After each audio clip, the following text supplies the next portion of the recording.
कभी कभी ऐसा भी होता है खेल के मैदान में कि अगर किसी बेचारे खिलाड़ी का बहुत ही बुरा दिन हो तो तमाशाई जो बैठ के ग्राउंड में मैच देख रहे होते हैं वो ये जुमले ज़रूर कसते हैं कि भाई तू हमारी साइड से खेल रहा है या दूसरी टीम की साइड से खेल रहा है।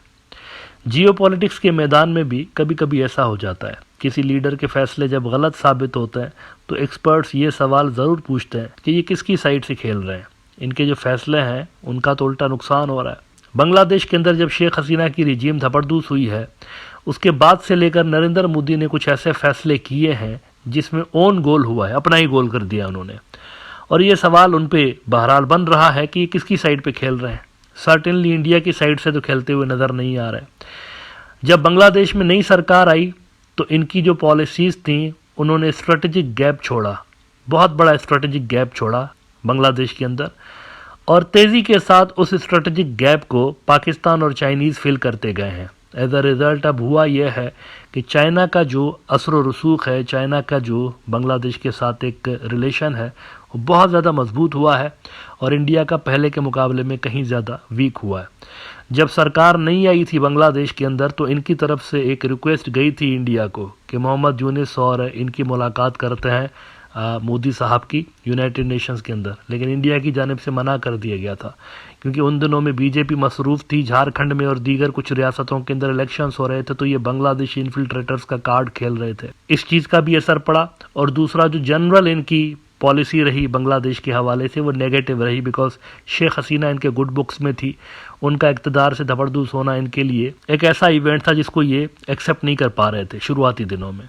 द टाइम्स ऑफ इंडिया ने उस वक्त लिखा था Bangladesh Yunus unlikely to meet PM Modi in New York. यहाँ से जो बांग्लादेशी डिप्लोमेट्स थे वो विलिंग थे कि मीटिंग अरेंज करवाते हैं, अच्छा होगा दोनों मुल्कों के टाइज के लिए। नरेंद्र मोदी की जानिब से मना कर दिया गया था। अच्छा, उसके बाद लेकिन ये हुआ है कि इन्होंने जब देखा कि इन पॉलिसीज़ का उल्टा असर पड़ा है, अपना ही गोल हो गया है, तो इन्होंने पॉलिसी तब्दील की। और रिसेंटली हमने देखा कि बिम्स्टेक के इजलास के मौके पे 3 या 4 अप्रैल को इन्होंने बांग्लादेश को कहा हुआ है कि नरेंद्र मोदी की मुलाकात करवाइए मोहम्मद यूनिस साहब के साथ। अब इस पे बातचीत अभी चल रही थी, कुछ फाइनलाइज नहीं हुआ था, लेकिन उससे पहले ही उससे 3-4 रोज़ पहले, यानी ये 3-4 अप्रैल को अगर मीटिंग होगी भी ना तो 3-4 अप्रैल को होगी नरेंद्र मोदी और यूनिस की। अभी कंफर्म नहीं है लेकिन होगी तो इन्हीं डेट्स के अंदर होगी। उससे पहले ही एक बड़ी खबर आ गई है और वो बड़ी खबर यह है कि चाइना ने मोहम्मद यूनिस को दावत दे दी है चाइना का दौरा करने के लिए। शी जिनपिंग की तरफ से मोहम्मद यूनिस को इनविटेशन आई है और उनके लिए एक स्पेशल जहाज़ भेजा जा रहा है चाइना की तरफ से। मुकम्मल सरकारी प्रोटोकॉल के अंदर, वीआईपी प्रोटोकॉल के अंदर उनको बुलाया जा रहा है वहाँ पर, और एक बड़ा ग्रांड वेलकम उनको वहाँ पर दिया जाएगा मोहम्मद यूनिस को। और ये जो मुलाकात होने जा रही है इसी महीने की एंड को होगी, यानी अगर नरेंद्र मोदी की और इनकी मुलाकात होगी भी ना मोहम्मद यूनिस की तो ये अप्रैल के शुरू में होगी, और ये जो शी जिनपिंग वाली मुलाकात है ये मार्च के एंड में होगी। डेली स्टार ने रिपोर्ट किया है कि Yunus likely to visit China on March 26 to 29, 3 रोज़ का दौरा होगा इनका। वहाँ पर एक मुलाकात के लिए इंडिया के जो डिप्लोमेट्स थे कोशिशें कर रहे थे और यहाँ पर एक भारी भरकम किस्म का दौरा हमें नज़र आ रहा है मोहम्मद यूनिस का, 3 दिन का सरकारी दौरा चाइना की तरफ। कहते हैं कि chief adviser professor Mohammad Yunus is likely to visit China from March 26 to 29 to attend the Bawa Forum for Asia Annual Conference and sit with Chinese President Xi Jinping in a bilateral meeting. We are preparing for the visit of the Chief Advisor, exploring what we can do. This includes the possibility of signing bilateral agreements, a diplomatic source in Dhaka told the Daily Star yesterday. I can confirm कि ये meeting schedule हो चुकी है। अगले हफ्ते गालबन वहाँ पर मुलाकातें होंगी कुछ डिप्लोमेट्स की और उसमें इसको फाइनल कर दिया जाएगा, लेकिन प्रिंसिपली उन्होंने तय कर लिया है कि ये मीटिंग होने जा रही है इनकी मोहम्मद यूनिस साहब की। अब यकीनी तौर पर ये इंडिया के लिए सेटबैक है, वो देखते ही रह गए और उधर से चाइनीज़ बाजी मार गए। लेकिन ये इंटरेस्टिंग ज़रा खबर का हिस्सा देखिए, वो अलग से जहाज़ भेज रहे हैं मोहम्मद यूनिस के लिए। The chief adviser will fly to Hainan in the evening of March 26 in a special flight provided by the Chinese authorities. Look at that. अब यही बात है जिसके बारे में मैं थोड़ी देर पहले जिक्र कर रहा था कि स्ट्रेटेजिक गैप नरेंद्र मोदी छोड़ता जा रहा है और उसको फिल कौन कर रहा है? Xi Jinping. क्या कोई ज़रूरत थी इंडिया को फटा लेने की नई सरकार के साथ? बांग्लादेश के अंदर जो नई सरकार है, कोई ज़रूरत थी फटा लेने की? मुझे बताइए। आखिर में क्या मिला है? चाइना ने फ़ायदा उठा लिया ना। देखें, पहले से ज़्यादा चाइना के ताल्लुकात हमें स्ट्रॉन्ग होते हुए नज़र आ रहे हैं। भाई अभी बीएनपी का जो वफद है उधर ही मौजूद है वहाँ पर बीएनपी है उसके अंदर और दीगर पार्टियां भी हैं, स्टूडेंट्स भी हैं, काफ़ी सारे लोग हैं। वो भी सरकारी दौरे पे गए हुए थे चाइना, और चाइना की दावत पे ही गए हुए थे। तो वो वहाँ पर मौजूद है, और ऊपर से फिर आप देखें कि ये हो रहा है, मोहम्मद यूनिस साहब जो है वो चाइना दार हैं, एक के बाद एक बड़ी विजिट्स हो रही हैं चाइना की तरफ। एट द सेम टाइम हम देख रहे हैं कि न्यू दिल्ली के साथ जो डिप्लोमेटिक इंगेजमेंट्स हैं वो कुछ कम हो गई है, क्लियरली नज़र आ रहा है कि कम हो गई है, और इस कमी के पीछे नरेंद्र मोदी है। तो सवाल तो बनता है कि ये भाई साहब किसकी साइड से खेल रहे हैं।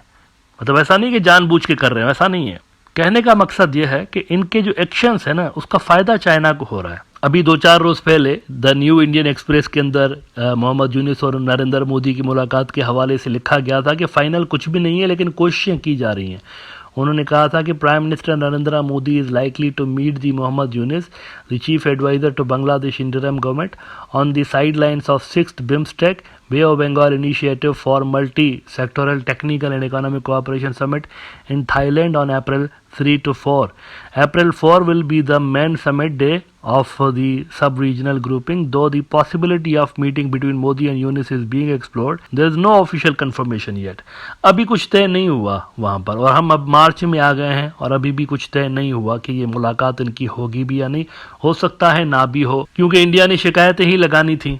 नरेंद्र मोदी साहब ने शिकायतें ही लगानी थी, टेररिज्म को मत नॉर्मलाइज करिए और वहाँ पर डेमोक्रेसी लाइए, हिंदूज़ के हवाले से कंसर्न है, माइनॉरिटीज़ आपकी है लेकिन हमें कंसर्न है, उनके हवाले से कुछ करिए, इस तरह की बातें करता वो। और इस तरह की बातों से फिर जाहिर सी बात है मामलात बेहतर तो नहीं होते और भी ख़राब होंगे। अगर ये बैठ के वहाँ इस तरह के लेक्चर्स देंगे तो आगे से इन्होंने भी सुनानी है, मोहम्मद यूनिस ने, वो भी कहेंगे कि आप हमारे अंदरूनी मामलात में बात नहीं करें। तो इनकी मुलाकात अगर होगी भी तो पॉजिटिव नोट पे नहीं ख़त्म होगी, नेगेटिव नोट पे ही ख़त्म होगी। लेकिन आप देखिए कि उससे पहले ही चाइनीज़ ने मौके पे चौका मार दिया है और पूरे प्रोटोकॉल के साथ इनको इनवाइट कर दिया है मोहम्मद यूनिस साहब को। अब ये चूँकि बिल्कुल रिसेंट डेवलपमेंट है, आज मेरे ख्याल से ये खबर कंफर्म हुई है, मीडिया के अंदर आई है, तो इंडिया का रिएक्शन देखना बड़ा इंटरेस्टिंग होगा कि वो कैसे इसको देखते हैं। उन्होंने छोटी छोटी चीज़ों को भी रिपोर्ट किया हुआ है उनकी मीडिया ने। मतलब दरमियाने लेवल के भी डिप्लोमेट्स अगर मिलते हैं ना, चाइना के या पाकिस्तान के, बांग्लादेशी डिप्लोमेट्स के साथ, तो ये उसको भी मॉनिटर कर रहे होते हैं। लेकिन ये तो बहुत बड़ी मुलाकात होगी यकीनी तौर पर, हेड्स ऑफ द स्टेट्स मिल रहे होंगे आपस में, तो इस पे इंडिया का रिएक्शन देखना बड़ा इंटरेस्टिंग होगा। यकीनी तौर पर वो इसको नेगेटिव ही लेंगे, जो कि मेरे ख्याल से लेना नहीं चाहिए उनको, लेकिन वो नेगेटिव ही लेंगे इसको। ट्रैक रिकॉर्ड यही बता रहा है। लेकिन बहरहाल अब इंडिया कुछ भी सोचे, लेकिन one thing is for sure कि इस मुलाकात के अंदर जो मुआहदात होंगे वो सर्टेनली दोनों मुल्कों के आवाम के लिए और दोनों मुल्कों के लिए बेहतर होंगे। और at the end of the day असल में यही चीज़ मैटर करती है।